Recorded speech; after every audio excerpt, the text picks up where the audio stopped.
ఒక్కసారి మీరు మనసు పెట్టి ఆలోచించుకోండి. మీరు ఉదయం లేవగానే మీలో మోకరించిన వాళ్ళు ఎంతమంది, ప్రార్థన చేసుకున్న వాళ్ళు ఎంతమంది? మీలో ఉదయం లేవగానే మోకరించి ప్రార్థనతో ఈ రోజును ప్రారంభించిన వాళ్ళు మీలో ఎంతమంది ఉన్నారో నేను అడగను, మిమ్మల్ని మీరు ప్రశ్నించుకోండి.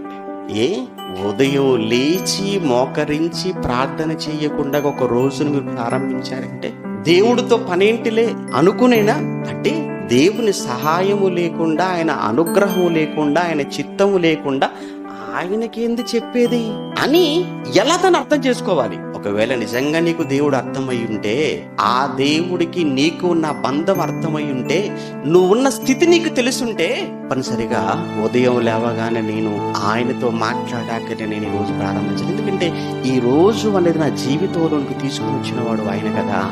అలా రాత్రి పడుకునే ముందు అయ్యేవండి ఎంతమంది మోకరించి ప్రార్థనతో ఈరోజు పడక మీదకి వెళ్ళిపోతున్నారు. రోజు ఎందరో ప్రార్థనలు మానుకొని పడక మీదకి వెళ్ళిపోతున్నారు. అంటే మీకు దేవుడితో పని లేదా? దేవుడు అవసరత లేదా? బ్రతికేయగలన నమ్మకం మీకు వచ్చేసిందా?